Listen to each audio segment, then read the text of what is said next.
उम्मीद है कि सबको बहुत अच्छा आज का कार्यक्रम लग रहा होगा। जरा जोरदार नारे के साथ अगले कार्यक्रम से पहले 5 मिनट में भी आपसे बात करना चाहता था। भारत माता की। बच्चों की आवाज आ रही है, उधर खाना पीना गड़बड़ है। भारत माता की। भारत माता की। आज हमारे स्कूल को 25 वर्ष पूरे हो गए और हम 25वां एनुअल फंक्शन और गणतंत्र दिवस अपने विद्यालय में मना रहे हैं। उसके लिए मैं आप सबको शुभकामनाएं देता हूं। आप सब यहां पर आए हैं, आपका अभिनंदन और नमन करता हूं और वंदन करता हूं। आपने ये कार्यक्रम देखे होंगे भी। इन कार्यक्रमों में अलग अलग आपको दिख रहा होगा।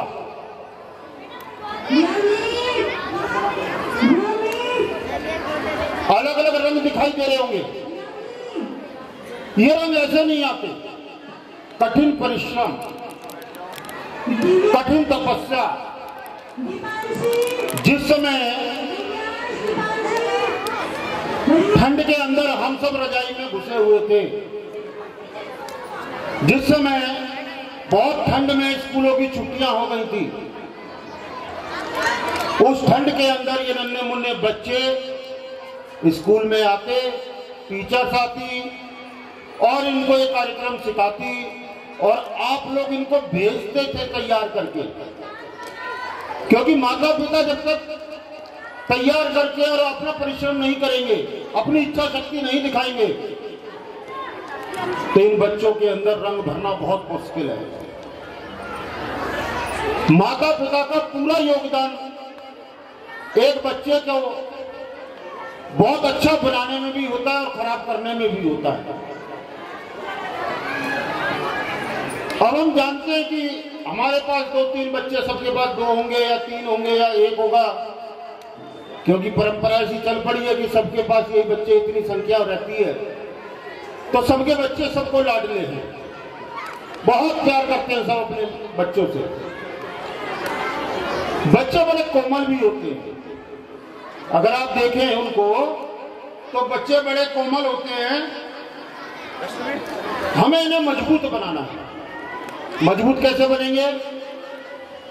आप लोग घर के अंदर उनकी तैयारी करवाएं, यहाँ स्कूल में हम लोग तैयारी करवाएं,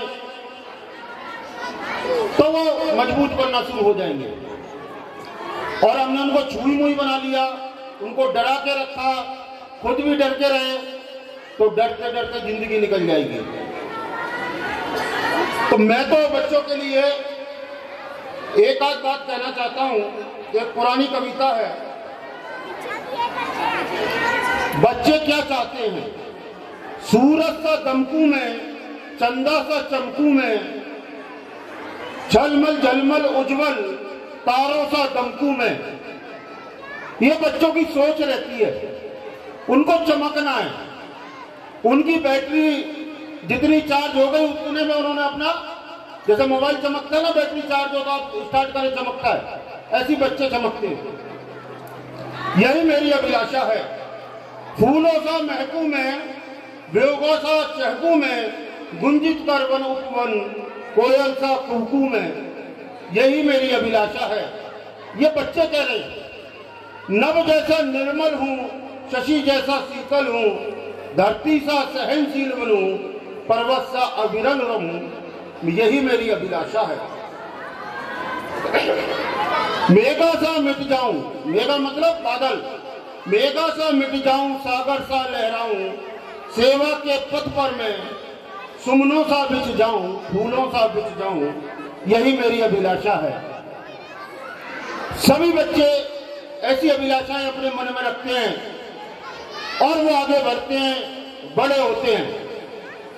लेकिन छोटे बच्चों की मेमोरी है ना, खाली होती है। जितने बच्चे बैठे हुए हैं और भी कम उम्र के बच्चे बैठे हैं, इनकी मेमोरी खाली होती है। पेरेंट्स के लिए मैं कह रहा हूं, उस मेमोरी में ये कुछ ना कुछ डालेंगे, खाली नहीं रहने देंगे उसको। अगर आप बच्चों को लेकर के अच्छी जगह जाते हैं, अच्छे लोगों से मिलवाते हैं, उनको संस्कारी बातें बताते हैं, उनको अच्छी स्टोरी कहानियां सुनाते हैं, उनको सड़क पे चलने के रास्ते बताते हैं, उनको खाने पीने का तरीका बताते हैं, कपड़े पहनने का तरीका बताते हैं, वो उनकी मेमोरी में फीड होता जाता है। अगर आपने अपने बच्चे पे समय नहीं लगाया, अगर आपने अपने बच्चे पे ध्यान नहीं दिया, तो उनकी मेमोरी में समाज में होने वाली जो खराब बातें हैं वो फीड हो जाती हैं। फिर कई पेरेंट्स मेरे पास आते हैं कि बच्चे को डांट दो सर, मानता ही नहीं है, करता ही नहीं है। डांट को माता पिता को पढ़नी चाहिए, वो समय पे ध्यान नहीं देते, समय पर उनकी हरकतों पर नजर नहीं रखते। बच्चा क्या चाह रहा है, बच्चा क्या कर रहा है, बच्चा चंचल है, वो करेगा कुछ ना कुछ। लेकिन बच्चों को रोकने का काम घर में माता पिता और स्कूल में टीचर्स करते हैं, तब बच्चा तैयार होता है।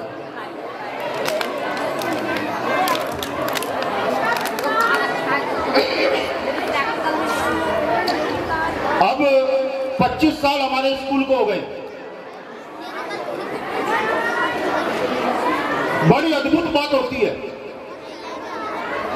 और मन को आनंद भी आता है, सुंदर भी लगता है। अब हमारे स्कूल में पढ़ने वाले बच्चों के बच्चे भी आने लगे हैं। बहुत सारे जो बच्चे हमारे स्कूल से पढ़ के गए थे, उनके बच्चे भी हमारे स्कूल में आने लगे हैं। तो ये लगता है कि हम भी बहुत बड़े हो गए थे। बच्चों के बच्चे, कल को उनके बच्चों के बच्चे भी स्कूल में आएंगे।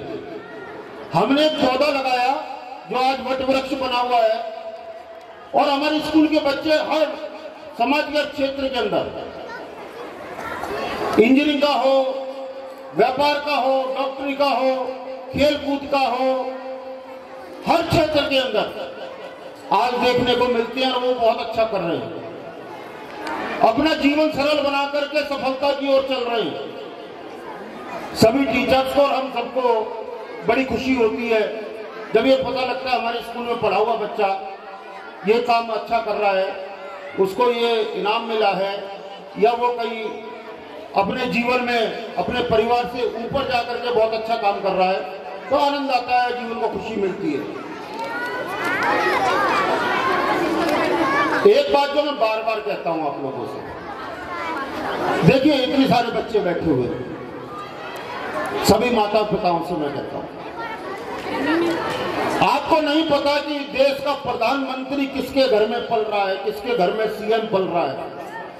आपको नहीं पता कौन इंजीनियर, कौन डॉक्टर, कौन साइंटिस्ट आपके घर के अंदर पल रहा है। अगर आप उन पर ध्यान नहीं देते, उनका देखभाल ढंग से नहीं करते, उनकी पढ़ाई लिखाई ठीक से नहीं कराते हैं, उनके जीवन का विकास अच्छे से नहीं करते हैं, तो आप अपराधी बन जाते हैं। अपना तो नुकसान करते ही करते हैं, पर ये भारत के देश का, हमारा जो भारत है, उसका भी नुकसान करते हैं। पैसा कमाएगा, नाम कमाएगा, वो तो आपके लिए बड़ा फायदेमंद है, लेकिन इस देश के लिए वो जो करेगा वो पूरे देश के 140 करोड़ लोगों के लिए फायदा करेगा। तो हम अपराधी कई बार जाने अनजाने बन जाते हैं। अपने बच्चों पे ध्यान दें, उनकी प्रोग्रेस पे ध्यान दें, उनके हाव भाव पे ध्यान दें, ताकि वो बच्चे देश का अच्छा नागरिक बन सके।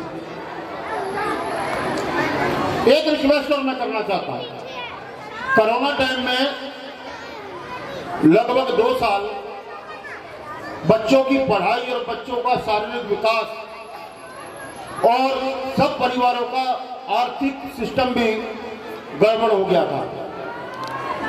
लेकिन अब जो धीरे धीरे सब बच्चे भी लाइन पे आ रहे हैं, पटरी पे आ रहे हैं, जीवन सबका पटरी पे आ रहा है, तो जैसे एनुअल एग्जाम हो तो आप लोग अपनी किताबें बच्चों को तुरंत दिला करके और उनको रोजाना स्कूल भेजें, छुट्टी ना कराएं। मैंने देखा यहाँ पर आज भी हमें वहां जाना है, 8 दिन की छुट्टी, कभी 10 दिन की छुट्टी। उस बच्चे की पढ़ाई का क्या होगा? उस बच्चे की जो रिदम बनी हुई है, जो रोज स्कूल आकर के सीखता है, उसका क्या होगा? इसलिए मजबूरी में ही, बहुत मजबूरी हो जब भी बच्चे की छुट्टी कराएं, नहीं तो स्कूल में डेली भेजें बच्चों को।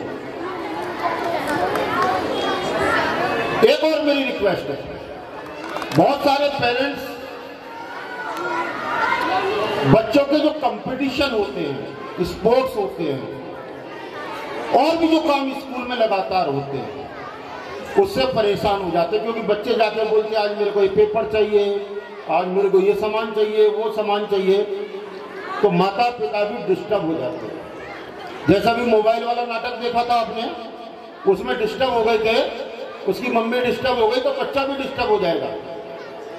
ये जो कंपटीशन होते हैं, ये भी बच्चों के अंदर आगे बढ़ने के लिए, उनमें सीखने की ललक जगाने के लिए होते हैं। बच्चे उससे सीखते हैं, करते हैं, और हमारे स्कूल में लगातार कंपटीशन हम कराते रहते हैं। और तो और हम बच्चों के साथ साथ पेरेंट्स को भी टीच करने का काम करते हैं।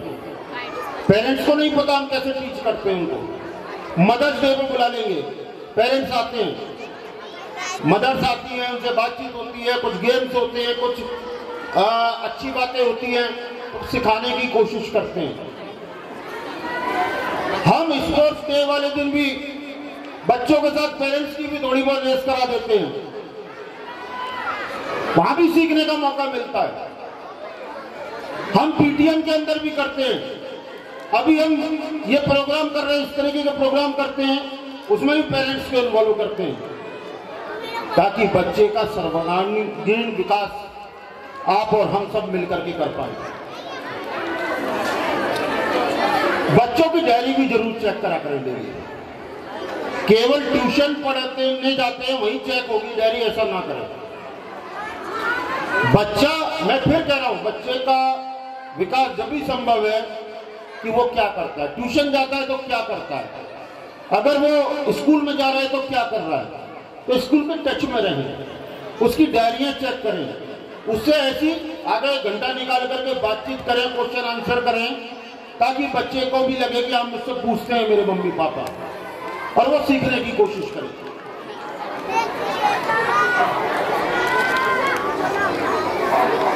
अभी आपने देखा होगा कोरोना के बाद हमने नर्सरी केजी और फर्स्ट के बच्चों को खेल खेल में बहुत सारी चीजें सिखाने की कोशिश करी है। बच्चे हंसते हुए स्कूल आए और हंसते हुए स्कूल से जाएं, ऐसी कोशिश में हमने प्ले रूम बनाया और एक प्ले ग्राउंड बनाया, एक हॉल के अंदर डांसिंग हॉल बनाया, हमने उनको फिल्म या वीडियो के ऊपर योगा सिखाने का हॉल बनाया। ऐसे बहुत सारे कार्यक्रम अपने लगातार चलते रहते हैं और इनको हम लगातार और आगे बढ़ाएंगे। अभी ऐसा नहीं कि इतना करके बंद कर दिया, ये लगातार बढ़ेंगे। नए साल में आपको और नई चीजें मिलेंगी। बच्चे के अंदर पूरी तरीके से विकास हो, माध्यम कैसा भी बने, ये हमारी कोशिश रहती है।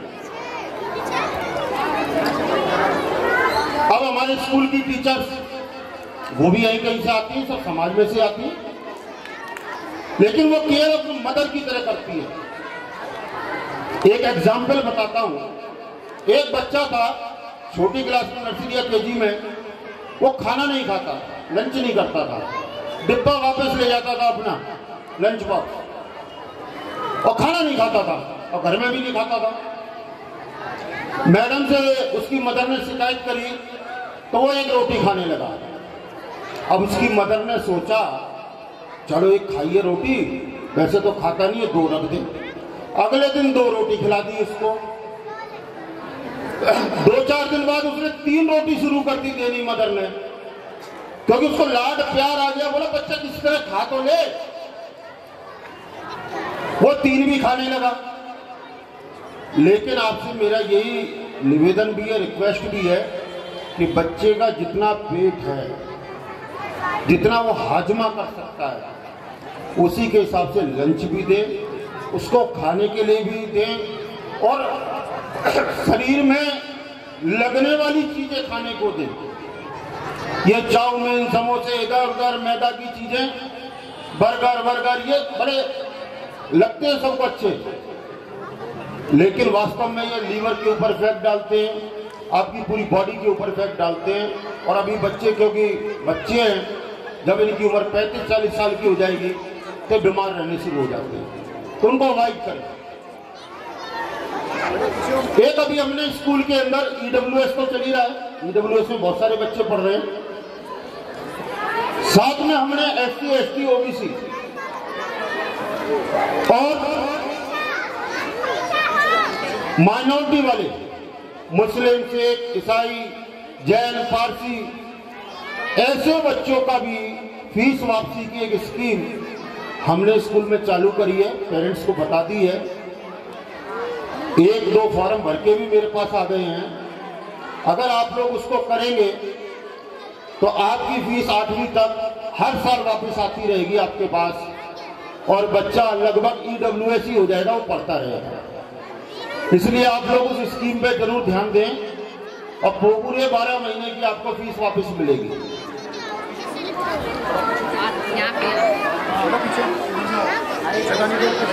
हमारी कोशिश होती है कि अपने जो स्टूडेंट्स हैं उनके दिमाग में जबरदस्ती चीजें ना ठूसें। हम शिक्षा को ठूसते नहीं हैं, हम बच्चों को उनके जीवन में आने वाली चुनौतियों के लिए तैयार करते हैं, ताकि उनका जीवन सरलता के साथ आगे बढ़े और वो अपने जीवन में सफल हो जाएं। अभी जितने पेरेंट्स बैठे हैं, बताइए आप में से कौन कौन चाहता है कि आपके बच्चे आपसे जो आप कमाते हैं, जो आपका नाम है, जो आपका स्टेटस है, उससे ऊपर उनका स्टेटस बने, उनकी कमाई बने? हाथ खड़ा करके बताओ जरा, कौन कौन चाहता है? अच्छा, बाकी नहीं चाहते, बाकी सोचते हमसे नीचे रहे। चलिए, मैंने थोड़ी सी बात बतानी थी, ज्यादा नहीं रुकूंगा, बीच में अटकूंगा। भारत माता की। अब सिमरन मैडम प्रोग्राम शुरू कराएं आगे। Thank you.